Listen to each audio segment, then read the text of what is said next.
ಸ್ವಚ್ಛ ಭಾರತ ಅಭಿಯಾನಕ್ಕೆ ಎಂದೂ ಕಾಣದಂತಹ ಹೊಸ ಶಕ್ತಿ ಸಿಕ್ಕಿದೆ. ಸಾರ್ವಜನಿಕ ಸ್ಥಳಗಳನ್ನು ಗಲೀಜು ಮಾಡುವವರಿಗೆ ಮತ್ತು ಸ್ವಚ್ಛತೆ ಕಾಪಾಡದವರಿಗೆ ಮೈಸೂರು ನಂಜನಗೂಡು ನ್ಯಾಯಾಲಯವು ಇಡೀ ರಾಜ್ಯವೇ ತಿರುಗಿ ನೋಡುವಂತಹ ಒಂದು ಮಾದರಿ ಮತ್ತು ವಿಶಿಷ್ಟ ತೀರ್ಪನ್ನು ನೀಡಿದೆ. ಮೈಸೂರು ಜಿಲ್ಲೆಯ ನಂಜನಗೂಡು ಪಟ್ಟಣದ ಮಧ್ಯಭಾಗದಲ್ಲಿರುವ ನ್ಯಾಯಾಧೀಶರ ವಸತಿ ಗೃಹ ಬಳಿ ಸ್ಥಳೀಯ ನಿವಾಸಿಗಳಾದ 3 ಮಹಿಳೆಯರು ಬಹಿರ್ದೆಸೆಗೆ ಹೋಗಿದ್ರು. ಸಾರ್ವಜನಿಕ ಸ್ಥಳವನ್ನ ಈ ರೀತಿ ಗಲೀಜು ಮಾಡ್ತಾ ಇದ್ದವರ ವಿರುದ್ಧ ನಂಜನಗೂಡು ಪಟ್ಟಣ ಪೊಲೀಸ್ ಠಾಣೆಯಲ್ಲಿ ಪ್ರಕರಣ ದಾಖಲಾಗಿತ್ತು. ಈ ಕೇಸ್ ಹಿರಿಯ ಸಿವಿಲ್ ಮತ್ತು ಜೆಎಂಎಫ್ಸಿ ನ್ಯಾಯಾಲಯದ ಮುಂದೆ ವಿಚಾರಣೆಗೆ ಬಂದಾಗ ಕೋರ್ಟ್ ರೂಮ್ನಲ್ಲಿದ್ದವರೆಲ್ಲ ಆಶ್ಚರ್ಯ ಪಡುವಂತಹ ಘಟನೆ ನಡೆಯಿತು.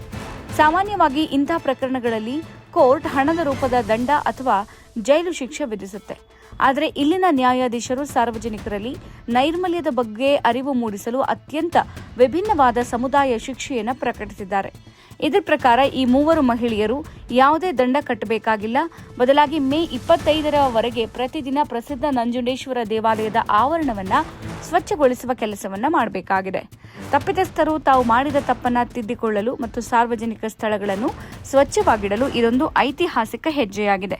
ಮುಂದಿನ ದಿನಗಳಲ್ಲಿ ಸಾರ್ವಜನಿಕ ಪ್ರದೇಶಗಳಲ್ಲಿ ಮಲ ಹಾಗೂ ಮೂತ್ರ ವಿಸರ್ಜನೆ ಮಾಡುವವರ ವಿರುದ್ಧ ಕಟ್ಟುನಿಟ್ಟಿನ ಕ್ರಮ ಕೈಗೊಳ್ಳಲಾಗುವುದು ಅಂತ ನ್ಯಾಯಾಧೀಶರು ಖಡಕ್ ಎಚ್ಚರಿಕೆ ಕೊಟ್ಟಿದ್ದಾರೆ. ಸಾರ್ವಜನಿಕ ಸ್ಥಳಗಳನ್ನು ಹಾಳು ಮಾಡುವವರಿಗೆ ನಂಜನಗೂಡು ಕೋರ್ಟ್ ನೀಡುವ ಈ ಸ್ವಚ್ಛತಾ ಪಾಠ ಈಗ ಸೋಷಿಯಲ್ ಮೀಡಿಯಾದಲ್ಲಿ ಭಾರಿ ವೈರಲ್ ಆಗ್ತಾ ಇದೆ.